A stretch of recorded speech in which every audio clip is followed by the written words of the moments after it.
The best magicians are the ones with an ability to change something in a way that no one else can understand. But still, there are a few curious ones like us who love to analyze as to how it was done. So, be it Shin Lim's amazing card magic, or Steven's famous Rubik's Cube magic. Hello and welcome back, and today we're gonna figure out the secrets behind some of Got Talent's most famous magic tricks. Okay, let's get started. The first trick, the amazing card magic. Shin Lim, one of the best close-up card magicians in the world, performed an incredible illusion on America's Got Talent which captivated the attention of everyone around. Here's what he did. He calls upon the ever-exciting Tyra Banks on stage to be his volunteer for the trick. Then he takes out a deck of cards and spreads it on the table. He tells Tyra to pick any random card from the spread-out cards and write her name on that selected Queen of Spades card. After showing her initials to everyone, Shin Lim puts her signed card back into the deck. Now, doing some magical gesture, he makes her card appear on the top of the deck. Then he takes that card and rubs it on his chest under the shirt. Now, when he reveals the card again, the magic happens, as the card has turned blank. Finally, he reveals his chest area where he rubbed the card, and what do we see? He has the Queen of Spades card printed on his chest, which made the card to turn blank. So, how did he do it? Well, here's the secret. To make it easier to understand, let's divide this trick into parts. The first part, how did Shin Lim know the card Tyra selects from the deck and had the exact card printed on his chest?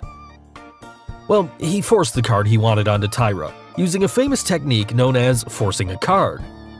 Also, if you observe carefully, no one inspected the deck of cards spread out on that table, where every single card in that deck was a Queen of Spades. And now you know it, how Shin Lim forced his selection onto Tyra, as she was totally unaware and had no influence whatsoever on the card selected. So, it was obvious that he already knew in advance which card she'll pick, so he got the real tattoo of that Queen of Spades card printed just before the performance started. Also, if you see this image of him on the red carpet, just before the show, some part of that tattoo is seen printed on his chest area. Now, some of you would only imagine why Tyra's name is missing from that printed tattoo? Well, we'll leave this part for the comments section. Moving on to the next part. After he puts the signed card back into the middle of the deck, how did he make that card to magically appear at the top of the deck? Well, the deck you see is another deck, and Shin Lim, during this moment, exchanged the deck for this part of the trick. But from where did he bring the other deck? The table comes in picture here, and it has a hidden shelf on its side, inside which the gimmick deck was hidden, which he secretly switched when the camera moved away from him. Also, the black tablecloth concealed the view of the secret shelf. Now, once he switches the deck, the card you see at the top of the deck is a gimmick card. It is one single card which has a flap at the end of it to make it seem like a real deck when viewed from the front. So this is where he inserts Tyra's card, that is, below this gimmick card. Also, there is a crease in the middle of the gimmick card, which lifts it slightly and makes the card easier to fold when he palms over and conceals it under his hand and then quickly gets rid of it. So, this is how he made the card to appear on the top. Finally, after picking up Tyra's signed card, how does he make the card blank by rubbing it on his chest? Actually, it's a simple one. In this deck, there was a blank card already placed under the top gimmick card, and he inserted the signed card in between. So, the blank card was placed under Tyra's card, and he carefully picks up both the cards. Also, if you see here, this frame confirms there's a blank card under Tyra's card. Now, to make the magic happen, when he's seen putting Tyra's card under his shirt, at this moment, he leaves Tyra's card inside his shirt. Also, the shirt has a secret pocket underneath where he quickly drops that signed card with the support of his left hand. He does this while pretending to rub the card on his chest, so this makes his hands free and creates the illusion of the card turning blank. Finally, after revealing the tattoo, when he brings his hands back toward the printed card on his chest, at this moment, he gets hold of that signed card from the secret pocket and pushes it into his mouth. All this happens in a fraction of a second to create this amazing illusion. The second trick, the Rubik's Cube magic. Stephen Brundage, one of the best Rubik's Cube magicians in the world, performed a trick on America's Got Talent which puzzled everyone around. Here's what he did. He brings 2 bags and goes to the judges' table to start performing the trick. From the first bag, he takes out a solved Rubik's Cube, randomly mixes up all its 6 sides, and puts it back into the bag. A few seconds later, when he takes the cube back out with his right hand, it was now a solved cube, and then crushes the bag to confirm that there was no other cube present inside. Thereafter, he takes out another solved cube from the second bag, randomly mixes it up, and also lets Simon to mix it up at any random times before putting it back into the bag. Now, similar to the previous one, the cube was solved when he takes it out from the bag, and then comes the main part of the trick. He takes out Simon's randomized cube from the bag and tells him to cover it up on all 6 sides. Finally, he mixes up the solved Rubik's Cube, which he took out from the bag, and turns it to match Simon's randomized cube on all 6 sides. So, how did he do that? Well, before revealing the secret, if you haven't subscribed to our channel yet, make sure to subscribe and hit the bell icon so that you get instant notifications of our new video uploads. Now, let's quickly get to the secret. The trick consists of 2 parts, the one involving the first bag and then the second bag.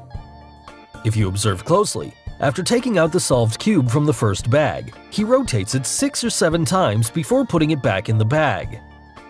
Well, there's no illusion for this part. However, when he takes out the cube again, he indeed solved the cube one-handed in a few seconds. And Stephen, being a professional Rubik's Cube solver, he remembered those 6 to 7 moves and had practiced it many times to solve it in a few seconds using only his right hand. Now, for the second part, here the trick involves misdirection along with the skills. When he takes Simon's mixed up cube, here, if we pause the frame, just remember this side of the cube. Remember the 4 adjacent yellows. Now he puts Simon's cube into the bag and takes out a solved cube, and then the randomized unsolved cube and hands it over to Simon. Also at the end, when he matched up both cubes, none of its 6 sides matched with the cube Simon had mixed up. Yes, the one with the 4 adjacent yellows. So it's obvious, before he put Simon's cube inside the bag already had 2 cubes, the one in a solved state and another, the unsolved cube, prepared as per what Stephen wanted. Finally, he knew the moves, so he mixes up the solved cube in a very quick time, and indeed, the 2 cubes match to perfection. So now we know it. Simon's mixed up cube, after he puts it inside the bag, he secretly puts it on the floor in a move of misdirection during this moment. Also, if you see his fingers partially crushing the bag, it confirms that there were cubes already present inside. So finally, the last and a very famous trick on our list, the disappearing spheres trick. Josephine Lee, one of the best female magicians, performed an amazing disappearing act on Britain's Got Talent, which wowed everyone present. Here's what she did. She begins the trick by taking out a levitating sphere covered under a wire cloth and reveals the sphere. Thereafter, she levitates the sphere in air and does some amazing levitation tricks with that sphere. To make it even more special, she even uses a hula hoop ring and passes it around that sphere to convince everyone that there's nothing in between.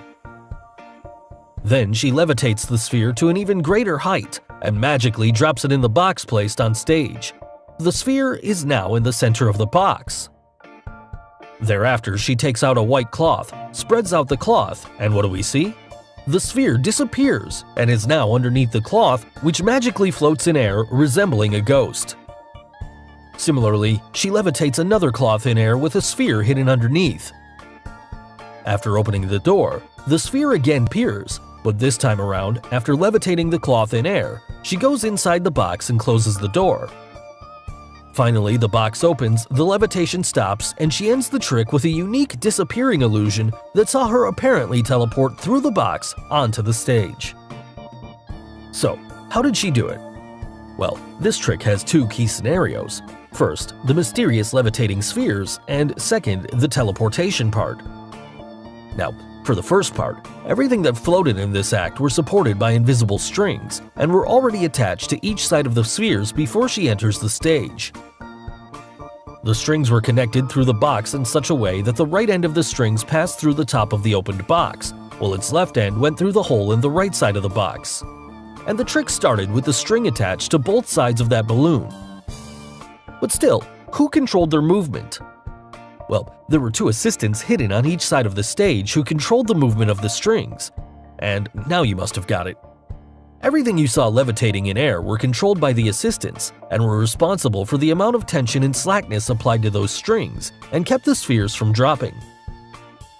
This made the balloon to appear out of the box and then magically levitate into the box. But what about the two floating cloths? Well, they too are pre-attached to the strings on both sides, and also, underneath each cloth is a semi-spherical shaped device attached, which expands and releases. That's the reason why it resembled a levitating sphere when in air, and once she appeared, the cloth drops on the floor, which created the illusion as if the sphere disappeared. Now, regarding the hula hoop, she was able to rotate the hula hoop around the sphere up and down without affecting the string on the left and right side of the sphere. But what about the disappearing spheres inside the box? Well, to understand this, we need to look at the next part of the trick, the teleportation part. Now, the box placed at the end of the stage has a built-in mechanism with a secret hidden compartment at its base. Also, inside this compartment is Josephine's look-alike assistant who was hidden all this while. Yes, she was the one who made the spheres to appear and disappear by placing and hiding it inside the compartment. Also, at the end, when Josephine spreads out the curtain, here, she quickly gets inside the curtain while her look-alike assistant was the one who goes inside the box, which made the act look convincing to the viewers. Finally, Josephine reveals herself to end this amazing illusion. So guys, hope you got the secrets behind Got Talent's most famous magic tricks. Which trick did you like the most? The amazing card trick, the Rubik's Cube magic, or the disappearing spheres trick? And name any other magic trick you would like us to reveal. Let us know in the comments below. Do like and share this video with your friends on social media. For more such amazing things, don't forget to subscribe to our channel. And finally, thanks for watching.